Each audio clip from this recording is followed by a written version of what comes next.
What do Jamari Johnson and Stanquan Clark have in common? Well, they are two players that are poised to make the most improvement over the offseason. With that being said, let's get right on into the show. You are Locked On Louisville, your daily podcast on the Louisville Cardinals. Part of the Locked On Podcast Network, your team every day. Hey, what's going on, everyone? Welcome into another episode of the Locked On Louisville podcast. I'm your host, Dalton Pence. Today's episode brought to you by FanDuel. My guy Grant already starting the jokes early on. He hasn't been on in a while. Not but say a word. Today's episode brought to you by FanDuel. Make every moment more. New customers join today, and you'll get $200 in bonus bets if your first bet of $5 or more wins. Visit FanDuel.com/lockedon to get started. Obviously, if you couldn't hear the opening monologue, well, now you can. Grant Mulligan, State of Louisville football analyst, is back on the show after a 6-month hiatus, it feels like. 6 months.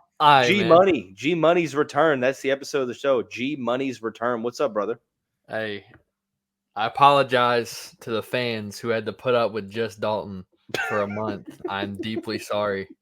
I'm so sorry I left you all alone. I hope to be back on track going forward. January was a tough month for your boy, but we're back, ready to get rolling. Heck yeah. We've been talking a lot about football in January. It really hasn't stopped. The excitement really hasn't waned any. Basketball's been kind of rough, so we've stuck to football, and there's still a lot of stuff to talk about. On today's episode of the show, we're both identifying one player on offense, one player on defense, who we believe will improve the most from this past year to the 2024 season. We'll then discuss the newest Cardinals commitment, Ohio offensive lineman Jake Cook. Grant, go ahead and kick us off with your offensive player who you will believe will improve the most, because it's not really all that cut and dry, because Braum and company did a really good job in the portal where they filled sort of the starting positions already through the portal. Yeah, that's exactly right. The offense is pretty hard to project in terms of players who are already on the roster who were to step up. Mostly, like you said, they went heavily into the portal to supplement a lot of these positions. Almost a completely new starting offensive line, multiple tight ends, multiple receivers, multiple running backs. But I'm going to stick with a player who I wholeheartedly believe in and have believed in since he was a commit. Actually, I say that like it wasn't like 2 years ago. He's a redshirt freshman this year, Jamari Johnson. I think his talent is out of this world. And if he ends up being a dud, I'm going to be so sad, because I have pounded the table for him since he was a prospect, since we were recruiting him. I think he's oozing with talent, especially in the receiving game. I think that he can contribute as a pass catcher in ways that not a lot of tight ends can on this roster or even across the country, with that fluid athleticism, imposing size, natural hands. I think now that he's had some time to acclimate to the college game, hopefully he's had some time to develop his body out, have a more college-ready body. He'll be ready to get some snaps. Now, of course, they went and got Mark Redmond from San Diego State, as well as I brought back Isaiah Cummings, although I see him playing a more hybrid role than a true tight end role. I can see very easily Jamari Johnson starting to get some meaningful snaps at tight end. Hopefully we get to see him in a major role coming up this season. There's no reason why he can't, at the very least, fulfill the role that our boy from Auburn, Joey Gatewood. That makes sense. Joey Gatewood filled. Auburn, Kentucky, Central Florida, you name it. I always think of him. I always think of Joey Gatewood. Started out at Auburn. My question to you, Grant, its room lacked depth last year, and it on paper does not. Redmond, you would theoretically believe, is going to be TE1, going to be your starting tight end. You've got some other players. I think both Cummings and Miami transfer Jaleel Skinner fill that hybrid, H-back, flex tight end role, if you will. But you have Nate Kariski back, who showed some flashes. You also bring in a guy like Dylan Mesman, who could also throw a wrench in the plans. Realistically, what is sort of a statistical production number you feel like Johnson could get to this season, all things considered? I'm going to stick with my Joey Gatewood comparison. I think you can take what he produced on a statistical level, use almost exclusively in the passing game. Just red zone threat guy you can use to get some long touchdowns, even some up close touchdowns. I don't see him as being every down player year one, especially considering the depth. But the only true tight end that Louisville acquired through the transfer portal is, of course, Redmond, who will be taking a vast majority of the snaps. He's a really established guy. He's way more established than really any tight end that Louisville has had in quite some time. I'm excited about his addition. But I would see Mesman redshirting. I think he's a really, really talented player. But just given the depth of the room at the time, it just doesn't really make a whole lot of sense to me that he would be seeing a lot of action day one. You can see Cummings more of an H-back hybrid. You can see him split some time, some real time outside. In fact, they listed him as a wide receiver on the graphic for his whenever he signed. So I see him not taking as many true tight end snaps. I see Skinner being closer to the tight end than the receiver, but still being able to take snaps at both, where I think Jamari, Nate Kurisky, and Redmond are going to be the true tight end snaps that we're going to see. That's fair. To flip the discussion, my offensive player is a wide receiver. Right now, you brought in Colin Lacey. You bring in Ja'Cory Brooks. I truly think the wide receiver room has been upgraded. I really am excited to see what the Cardinals are able to do. Antonio Meeks will get some run. You have some returning players at this moment. Jimmy Callaway, Jaden Thompson. For me, Cataurus Hicks, the redshirt freshman from the Miami area, is going to be the player that improves the most. Kind of like your situation with Jamari Johnson. Won't be a starter because there aren't that many opportunities on the offense, more so as it relates to the defense. But I think Hicks was a player who turned some heads in the offseason last year with his speed and quickness and elusiveness. And apparently he tested pretty well when they did the speed test just what was it, like last week. So I think he's a guy that could be the backup slot receiver for the Cardinals. I think he plays a role sort of like I won't go as far as saying Amari Huggins-Bruce, but maybe like freshman year Amari, where he makes a couple big time plays. But it's really all respective at this point, because suggesting that players are going to improve a ton might not necessarily show too much in the box score. I can definitely see that as well, especially considering what you touched on about the lack of established depth at slot. Of course, Colin Lacey being the bona fide starting slot receiver, and he'll probably even split some time outside. He's just that talented of a guy. But the speed isn't surprising. That was always the name of the game for him in high school. And what I got to see from him in last year's spring started turning some heads is that he actually started showcasing some real receiver skills in terms of his ability to track the ball, maybe catch some balls away from his frame, which was something that I identified as not a strength of his at the high school ranks.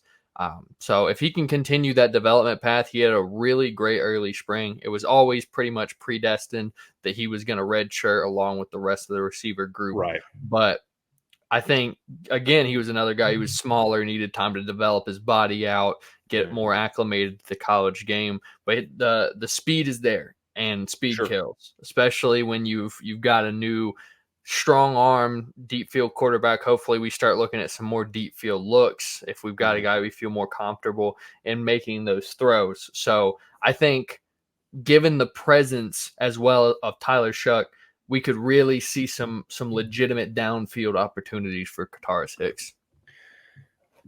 It goes back to the depth part as well. You lose Amari, you lose Kevin Coleman Jr. His competition right now, you would say, might be JoJo Stone, who will be a true freshman. Maybe Sean Boykins, although I think he might project more so as an outside guy, being about 6'1", but has a ton of speed. Sean like 6'3" or 6'4". What's that? Isn't Sean like 6'3" or 6'4"? He's about 6'1", if I'm not mistaken. Looking at his profile very, very quickly, not to get off target. 6'1", 190 pounds. 6'1". I am wrong. So, all good, no worries. I was incorrect, and Dalton Pence was right. Here he goes. I'm going to be a man of integrity. Here we go. I admit my fault. Here he goes. His pro team hires Jim Harbaugh, and guy doesn't know how to act. Our pro team hired okay. Jim Harbaugh. Definitely excited, especially that the Chargers won't have the worst defense in the league anymore. Speaking of defense, Great transition, man. On the Cardinals that I think, honestly, I agree with Grant's decision as well. Spoiler alert, I know who Grant's going with, but I have high hopes for two players on the defense, more than two, but two in specific. We'll discuss who that is here momentarily after we talk about our friends and the title sponsor of the show, FanDuel. Super Bowl week is upon us. Happy Super Bowl to all who celebrate from FanDuel, America's #1 sportsbook. For me, Super Bowl is all about the commercials and the Super Bowl squares, but I'm not a big fan of the squares because it's a closed-minded way of betting. FanDuel, however, has so many different ways for you to end the season with a W or 2 or 3. Not only can you bet on who will win the Super Bowl, but FanDuel also has bets for who will score, how many points will be scored, and so much more. New customers can join today, and you'll get $200 in bonus bets guaranteed if your first bet of $5 or more wins. That's visiting FanDuel.com/lockedon to sign up. FanDuel.com/lockedon. Make every moment more with FanDuel, an official sportsbook partner of the NFL. Defensive side of the ball, discussing who will improve the most with State of Louisville football analyst, regular co-host of the show, Grant Mulligan. Grant, who is the player on the defensive side that has caught your eye the most in terms of potential? This is one that we knew we were going to have to wait for. Cornerback, California, Aaron Williams, Bosco connection. Right. Super talented player, but we knew coming in he had a torn ACL. Coming off of his high school, he was going to redshirt regardless of what the depth situation was. We knew what it was going to be. Provided that everything goes well with his recovery for his ACL and he can return as the same player, he is a tremendous talent at the cornerback position. He was highly rated for a reason. It wasn't just because he was at Bosco. He made some excellent plays. He was a really physical defender. He has phenomenal physical traits. He's got length, height, speed, everything that you want in the outside corner. He's one of the very few redshirt freshmen who I think could make a legitimate push for a starting spot week 1. Again, provided that everything has gone well with his ACL recovery and he'll get some meaningful reps here in the spring to show that talent. It may be a situation where they do have to ease him in because of how limited he was his freshman year, his true freshman year, but the talent, there's few players who I feel as comfortable. There's CB1 talent there, bro. There is CB1 talent. There is legitimate. There's NFL talent in terms of just pure off of his high school tape, what he was able to do. I feel like this is a good opportunity for him. If we're going into the season with Aaron Williams as a depth corner, man, I feel great about the secondary. If we go into the season with Aaron Williams starting, I feel great about the secondary. Oh, it's great. It goes back to the point. You remember there was something saying like he didn't allow a single touchdown and he played the season on a torn ACL. That is nuts. That's absolutely preposterous to even think about. I mean, he's got the size, he's got the length, he's got the ball skills, he has the ability to read the quarterback. Like I said, I think he has CB1 potential. I really think that there's going to be a situation in his redshirt sophomore year where he will be the best cornerback on the team. I think he's that good, and I think he's going to showcase that this year. I asked someone within the program what the status was on Williams, and all I got back was he should be practicing in the spring. So good news. Obviously, with his recovery and things of that nature, we'll see just how much he's going to practice. For me, I'm going Stanquan Clark. Clark was a guy coming out of high school, that 4-star player from Miami. It's really challenging to play early on as an inside linebacker because of everything that you have to know on the defense and have to essentially be the quarterback of the defense. But he had some moments to where he looked really, really good. 15 total tackles and 1 forced fumble. I think that this is the year where he's going to take the next step forward on the team. I think he's the best sideline to sideline linebacker. All things considered, the highest potential. No disrespect to TJ Quinn, Jalen Alderman, or any of those guys, because I think that those guys are pretty solid as well. I think Stanquan Clark has that every down NFL linebacker potential. And for him to play early on in his freshman season and play the majority of the games in some capacity, I think it bodes well for the future. And this is a money year for him where he's really going to shine, in my opinion. I really agree. I was really, really high on him, just like Aaron Williams, who I was just talking about. As a player, a lot of the guys who I worked with in the recruiting office raved about him, loved the talent, loved the leadership, loved the physicality. He's got tremendous traits. He has that former safety background, so he's bringing some real coverage knowledge. Moving from there, played 2 years of linebacker at high school, still getting acclimated to linebacker, and he's already showing huge flashes. He's a player who is overwhelming in terms of his potential of who he could be for this defense, and he couldn't. They couldn't keep him off the field in year one as much as they would have loved to have given him a red shirt to preserve the eligibility. He was just too talented to not put in. I mean, and he was in some key pivotal moments too, which tells me how much that they trust him and want to give him the opportunity to learn and grow into what he could be, which I think is an all-conference, perhaps even all-American linebacker. I agree there. One name that we didn't talk about that people are starting to ask about because he was so highly rated coming into Louisville. What do you think? And I'm very interested in this because I talked about this about a week ago when I discussed 5 players on the defensive side of the ball that I felt like could gain the most from a strong showing in the spring. TJ Capers. What do you think we see from him? Obviously hurt a lot, or he came to Louisville, I should clarify, came to Louisville hurt as he reclassified, so he spent this year rehabilitating. But you have Ashton Gelati, you have Tyler Barron and Mason Riger. First of all, do you think he's an edge guy? Is he more so a Leo? Is he going to be used more as an inside linebacker, pass rush specialist? What do you envision for TJ Capers this year? Initially, when he was recruited, I thought he would be the perfect fit at Leo, the hybrid linebacker edge rusher. He played both. He played both in high school. He was exceptional at both at high school. I think he's young. We have to remember that he was a reclass and he's very young player. We knew he was going to redshirt due to health.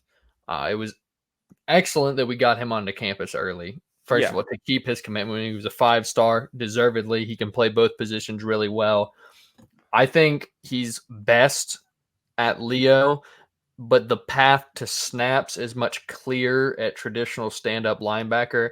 I really don't know what exactly Brom and Co. see with him in terms of long-term role. I just know that he is a guy who has tremendous potential at both stand-up and on the edge linebacker. So I wouldn't be so shocked as to see him in a type of early Micah Parsons role with the Dallas Cowboys, where we saw him in legitimate 2-position snaps. Khalil Mack also did very similar thing whenever he was very early on in his career with the Raiders. Similar parallels in terms of being able to play off-ball and on-ball linebacker. I think, like I said, I think his potential is the highest at Leo, that hybrid position. I think at the next level, he would feast as a 3-4 outside linebacker, pass rush guy who can sometimes drop into coverage, but he is a guy who is a legitimate chess piece. You can find a role for him rather than having to work things around to get him where he's most comfortable. He's just an extremely talented football player who will find his way onto the field, whether it be at Leo, at D end, at Mike, at Will. Right. It doesn't matter. The talent is overwhelming. We just have to remember that he's a young player. He's a reclass coming 1 year earlier than he should have, coming off injury. He did actually start to dress at the end of the season, so the health was improving, and he was able to at least be considered to play for games or play in games. But I think there might be a little bit longer of an incubation period. That may be a later down the line later down the season thing as we continue to acclimate him. But there are few freshmen I feel higher about, and we just talked about two guys who I think super highly of, which should tell you how much I love Capers as a product or as a prospect. It's just a matter of where is he going to feel comfortable? What do the snaps look like? What do the guys in front of him look like? Because there's a lot of talent on that defense right now. It's a good problem to have, but I am confident as the season goes on, he'll be like Stanquan. It's impossible to keep him off the field. That's a very, very fair assessment. Very fair assessment. Before we get out of here today, there is a new commitment. 2025 offensive lineman Jake Cook. Grant and I are both extremely excited about this commitment. We'll tell you why here momentarily after we tell you about our friends over at eBay Motors. Passion, drive, and patience. What brings home the winning trophy is also what keeps your ride or die alive. eBay Motors has everything you need to maintain your vehicle and level it up to peak performance, from superchargers, roof racks, exhaust kits, LED headlights, and more. With over 122 million parts for your number one ride or die, you'll always find exactly what you're looking for. And with the eBay Guaranteed Fit, your part is guaranteed to fit your ride every time, or you get your money back, because with eBay Motors, you're burning rubber, not cash. With all the parts you need at the prices you want, it's easy to turn your car into the MVP and bring home that win. Keep your ride or die alive at ebaymotors.com. Eligible items only. Exclusions apply. eBay Guaranteed Fit only available to U.S. customers. Final segment of the show with my good friend, weekly co-host, Grant Mulligan, State of Louisville football analyst. Grant, new commitment, second straight offensive line commitment. He wasn't ranked over the weekend, but got a ranking on 24/7 Sports Composite. New Louisville Cardinal commitment. Jake Cook is ranked as the 726th best player in the country, according to 24/7 Sports Composite. Got a nice little ratings boost. He's the 58th best interior offensive lineman, 6'5", 295 pounds, from a very, very decorated program from Westerville North High School in Ohio. Overall thoughts on this commitment? The thing about him not being rated prior to this is kind of surprising to me when you look at his offer sheet. I mean, he's got legitimate programs who have been on him for a while, like NC State, West Virginia, just to name a couple, Kentucky. But multiple power. What'd you say? Kentucky. That offer doesn't mean anything, but if it's an Ohio player, it definitely means something, because Kentucky recruits the state of Ohio really well, I will say. But I try not to put too much emphasis on rankings at the moment, because it's still early on in the grand scheme of things. Regardless, talking about him as a player, like you said, he comes from a great program, and in fact, an offensive line program that has put multiple guys into Power 5 conferences within recent years. But what I like most about him is he's got the ideal temperament of what you're looking for an interior offensive blocker. I mean, he's got that real innate nastiness where he's going to finish a block, and if he's got an opportunity to put a guy on the ground, he does it. I mean, you pull the tape up, and the first 10 plays plus are of him putting a guy in the dirt. And he currently plays at left tackle. His body frame and his foot quickness allude to a slide to the inside in the future, but he's got that kind of potential, or he's got that experience if you need to slide him out to tackle in a pinch, or even if you feel comfortable with him at tackle. A guy like Michael Gonzalez is somebody who was ranked as an interior offensive line guy coming out of high school. And then he ended up obviously playing left tackle early on in his career. Of course, he's playing guard now, but he got meaningful snaps at tackle because they felt comfortable. Right. So getting a guy who can do similar things like that, who's got a lot of things, despite his, again, I don't want to get too much into ratings, but he does a lot of things that I really, really like. He's got a really great frame size. 6'5" is really ideal. I mean, you're borderline tackle size at that point. It's great for guard. Over 300. I think he's over 300. 295. So he's not much refining needs to be done to the frame in that regard. Right. The only thing that I think would hold him back at playing tackle at the next level is he doesn't seem to have a whole lot of confidence in his feet. At least that's what I'm seeing whenever I turn on the tape. Sometimes he just looks unsure, but he has surprisingly good mobility given his frame. He's able to make second level blocks, and when he gets out there, he's putting linebackers and defensive backs on their back. Great inner strength. He holds anchor really well. I got to see him on tape. He has legitimate pass blocking snaps where he hits hitting his landmarks, which is not something in high school. You don't always get a whole lot of true pass blocking snaps where you got to get back in your stance and hit your dropbacks. But he had few, and when he engages on, his anchor is really strong. You rarely ever see him give up any push back into the pocket. So that is really, really good attributes to have, especially for an interior offensive lineman. I really like the commitment. I think he's really underrated. I think it's worth noting that he's listed as an interior offensive lineman, but he plays mainly at the tackle spots for Westerville. I think you mentioned something that was pretty interesting. That was maybe the lack of confidence in the footwork, and that might also go in with the sort of a fundamental aspect of knowing who to go block. And I think if it's more so an issue with some fundamental stuff, that can be coached. His aggression, his attitude, his "I'm going to put you in the dirt and there's nothing you can do about it" mentality, something that you either have the dog or you don't. It's not really something that you can just pull up from out of nowhere. But very true. It's interesting because the almost the offseason model for Louisville over the past couple of seasons has been, let's address the line via the portal and sort of supplement when needed with the high school class. We brought in some pretty impressive guys: Madden Sanker, Luke Burgess, Joe Crocker. Now I think Jake Cook could be a guy that rises up into that spot. I think it's very interesting because you aren't going to need him to play right away. And you honestly shouldn't have to for offensive linemen. But I think that he's a guy that get him on campus early enrollee.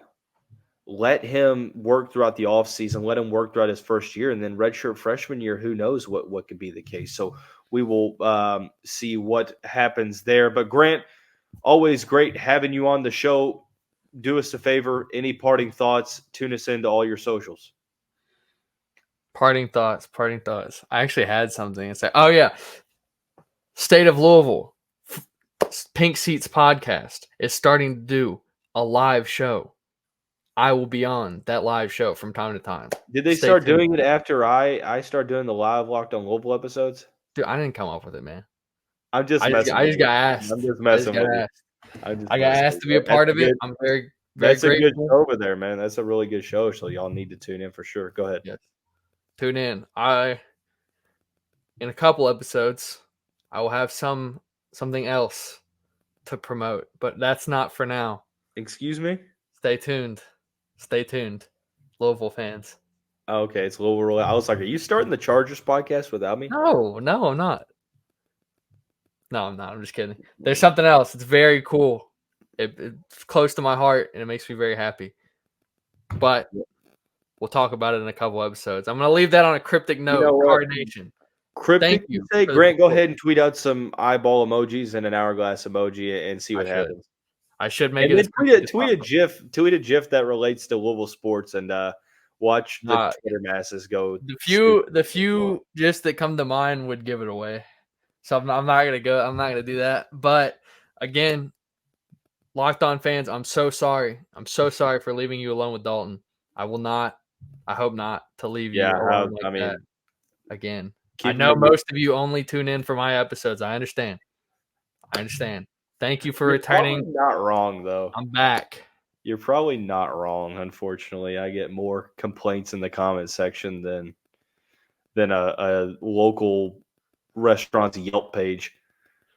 Good. It's interesting, but that's neither here nor there. What's that? I said keep them humble, fans. Keep them humble. Something like that. That's going to wrap up this Tuesday edition of the show. Everyone have a great day. We'll see you right back here on a Grant Mulligan Less episode tomorrow.